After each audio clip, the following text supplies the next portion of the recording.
Hello welcome to be banker Sanjeev. स्वागत दोस्तों हमारे चैनल बी बैंकर में स्वागत है। इस वीडियो में दोस्तों इस वीडियो में आपको सिखाने जा रहा हूँ वुड बी का कॉन्सेप्ट, कैसे आपको यूज़ करना है। वुड बी को सीखेंगे आप इस वीडियो में बिल्कुल आसान भाषा में, आसान तरीके से। बने रही वीडियो के अंत तक। चलिए शुरू करते हैं।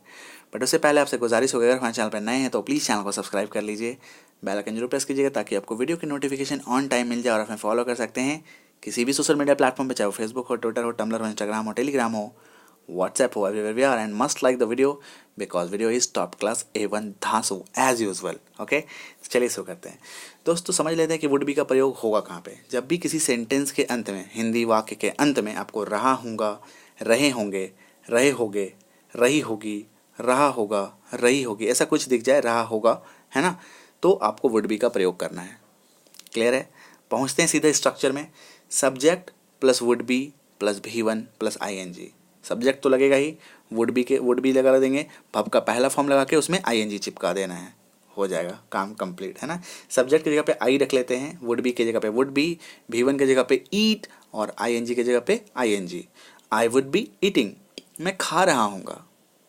क्लियर है? अब आपके मन में एक क्वेश्चन आएगा दोस्तों माय फ्रेंड कि सर यहाँ पे आई विल बी ईटिंग भी तो कर सकते हैं, वुड बी ही क्यों करें?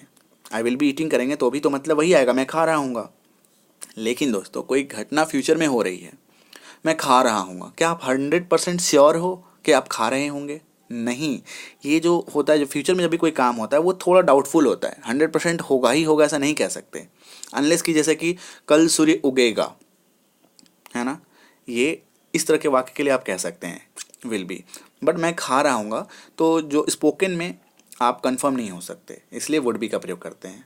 और वुड का प्रयोग करना वाक्य को थोड़ा और खूबसूरत बनाता है। विल की जगह पे आप वुड बोले, I would be eating that time, है ना, I will be eating that time. कैसा लग रहा है? डिफरेंस है ना। तो वुड का प्रयोग कीजिए, सुनने में भी अच्छा लगेगा और आप थोड़ा फॉरेन पर्सन वाला फीलिंग आएगा। ओके, एक और एग्जाम्पल ले लेते हैं। सब्जेक्ट की जगह पे ही रख दिया, वुड बी की जगह पे वुड बी रख दिया, प्ले के वर्ब की जगह पे जो पहला फॉर्म है प्ले रख लिया और ING लगा दिया। ही वुड बी प्लेइंग, वह खेल रहा होगा। ओके, सेंटेंस को थोड़ा और प्रैक्टिकल बनाते हैं, ऑब्जेक्ट को डालते हैं आप, है ना। ये देखिए, subject plus would be plus V1 plus ING plus object.